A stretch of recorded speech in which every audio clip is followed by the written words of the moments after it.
We want to go to Robin Simcox, a terrorism and national security analyst for the Heritage Foundation. He is in Washington now. Robin, we have reporting from our Len Tepper, who is CBS News producer with the investigative unit, who tells us, according to two U.S. law enforcement sources, this attack was conducted by a suicide bomber, and that the bomber traveled by train to Victoria Station, went to the arena's ticket area and detonated the explosive devices people were leaving. Ball bearings, according to these sources, have been recovered. What is your thought about what this reporting has revealed, and also what is your understanding of the threat environment now in the UK and here in the US? Well, certainly the threat environment in the UK is very high, it's severe, and it has been for some time. Of course, there was the attack in Westminster in March, where there was a radicalized individual knocked people over on Westminster Bridge before stabbing a policeman. This attack today comes a year to the day that, it comes on the anniversary of the death of Lee Rigby, a soldier who was stabbed on the streets of London, again by radicalized Islamists. So the threat in the UK is certainly very high, and I think you can also say there's a clear threat in the US. From what we've seen from the reporting so far, this appears to be a suicide bombing, which would suggest it was Islamist in nature, although, of course, we're still gathering more facts on that front. And we should mention the Department of Homeland Security has just released a statement on the incident at Manchester Arena, and I'll read part of it. It says the Department of Homeland Security is closely monitoring the situation at Manchester Arena in the United Kingdom. We are working with our foreign counterparts to obtain additional information about the cause of the reported explosion, as well as the extent of injuries and fatalities. And it goes on to say, at this time, we have no information to indicate a specific credible threat involving music venues in the United States. However, the public may experience increased security in and around public places and events as officials take additional precautions. We stand ready to assist our friends and allies in the UK in all ways necessary as they investigate and recover from this incident. Our thoughts and prayers are with those affected by this incident. Robin, let me ask you, first of all, when you talk about these so-called soft targets, like a concert hall, like a venue such as the Manchester Arena, what are some of the challenges involved in securing such facilities?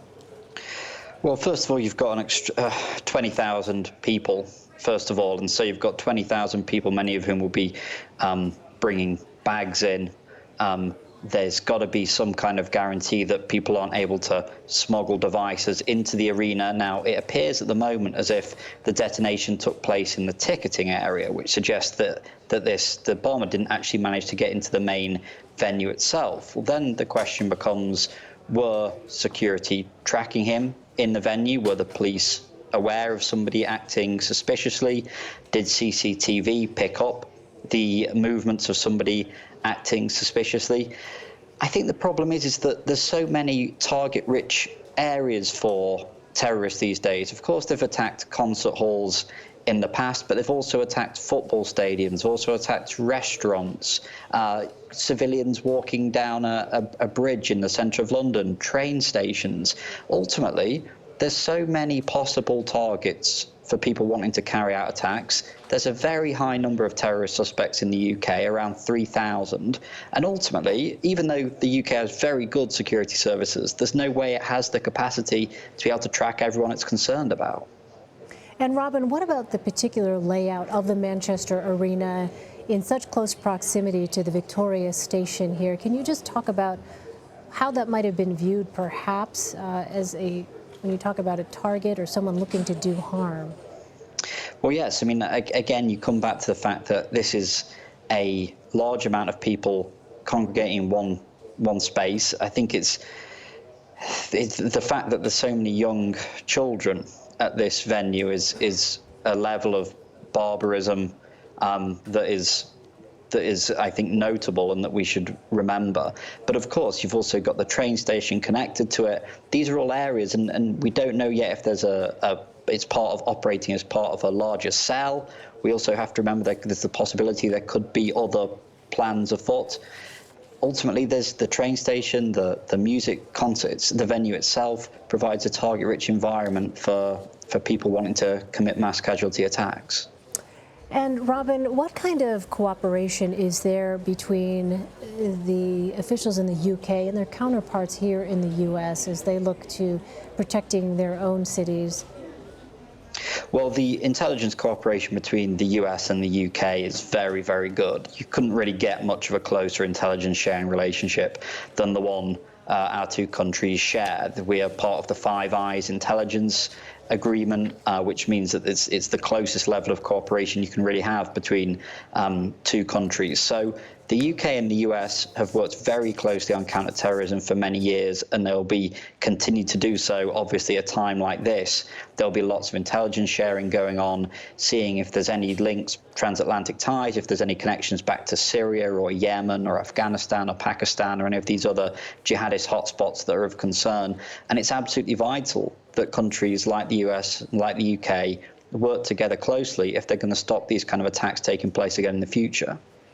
What else what other questions would you have if you are looking at this from the perspective of a U.S. intelligence official here in the U.S., as someone who is even actively working this on the ground right now in the U.K.? What are the questions that you have right now? Well, I think the first thing, there's a few things really, but they're going to have to, obviously they've got to find out the identity first. Once they find out the identity of the bomber, you then begin to piece together the network around him. Who else did he know? Was he on the intelligence radar, or his associates on the intelligence radar? Do we know where their movements are? Could they possibly be part of a larger plan? You would look at the electronic signature. Who's he been emailing? Who's he been texting? Has he got any kind of encrypted messaging service that may have been carrying messages back and forth from the UK to Syria, for example? Is he in touch with ISIS in Raqqa? You've got to look at how this guy was radicalized.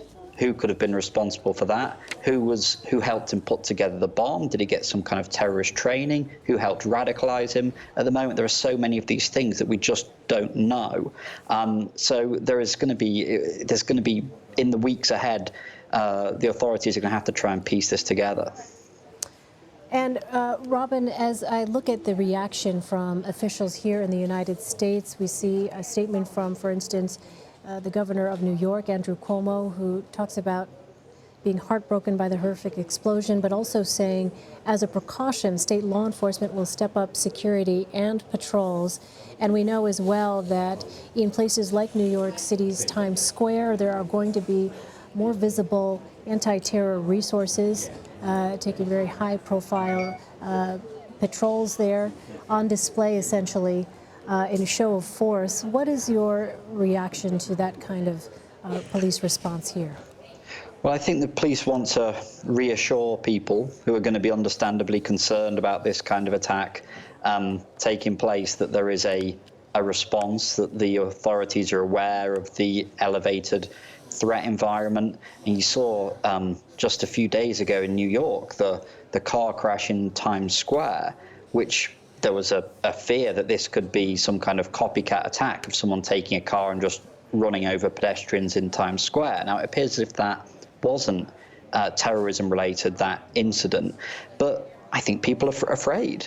They're scared. They know that these attacks are being plotted all the time by people who do mean to do grave damage and harm to the West. And they know that the authorities have the ability to stop a lot of these attacks, but ultimately don't have the ability to stop all of them. So I think a show of force to show that the authorities are aware of the scale of the threat and they're trying to respond to it as best as they can is important. But you have to remember, somewhere like France, for example, has now been under a state of emergency for over 18 months. That's how important, that's how elevated the threat level is there. So this police presence in France essentially ended up becoming permanent. And so you begin to then think, well, our societies fundamentally are changing and having to change due to the nature of the threat as it exists today. And Robin, as we continue to learn more about what transpired there, I wonder, when I look over the information as reported by Len Tepper about U.S. law enforcement sources, two of them describing this as an attack conducted by a suicide bomber, that ball bearings were recovered. How does this particular attack compare with other attacks against the UK specifically? Well, it fits the mold. I mean, if you think of the most deadly attack in Islamist attack in the UK, it was the July 2005 suicide bombings on the London transport network. That killed 52 people, 4 suicide bombers, 3 of them British citizens. So that would match. But then you've also seen the attack like the one in Westminster back in March, which was a lot simpler, just involved somebody hiring a car and buying a knife. So the concerning thing, I think, from the security point of view, is that anyone looking to carry out an attack has got options here. If they have training, if they have expertise, then they have the possibility of being able to construct a device like the one that seems to have been used in Manchester today. If they don't have that training, then you have these guys can go out and just buy a knife, stab the nearest policeman or soldier, hire a car, run over the nearest civilians you see. I mean, there's a randomness to those kind of attacks that I think make it so hard for the police, for the intelligence agencies to really be able to telegraph it and predict where and when it will happen. You're essentially relying on your intelligence networks, your informants, your ability to electronically intercept communications to give you an idea of how to stop these attacks. And that means you're going to get a lot of them, but we have to accept as a society that even with the best intelligence in the world, we're never going to be able to stop all these attacks. And Robin, as we heard from the Greater Manchester Police Chief Constable there, he said they're working with national police and intelligence agencies to investigate what happened. Given the number of resources that are now dedicated to this effort and the investigation itself, how long do you think it may be before we get a more complete picture of what transpired? Well, I'd say it'd probably be in the days ahead. The fact is that it already appears as if from the CCTV images, I presume they have an idea of who it was that carried out the bombing. In the case of Khalid Massoud, who was the Westminster attacker, the identity became known in the hours that followed, really, and then more was pieced together in the days after that. But then I think of something like the Boston Marathon bombings with the Tsarnaev brothers, and that there was a more uncertainty from the FBI as to who committed that. It took a much greater effort to be able to piece together who laid those bombs, and that was partially because they were still on the run, of course. So what the police will need to figure out is this suicide bomber, was he acting alone? And the answer to that will dictate how much we can piece together about him and any possible network surrounding him, and how quickly we'll learn that information. All right, Robin Simcox, terrorism and national security analyst for the Heritage Foundation. Robin, thanks very much for your insight on this breaking news story. Appreciate it. Thank you.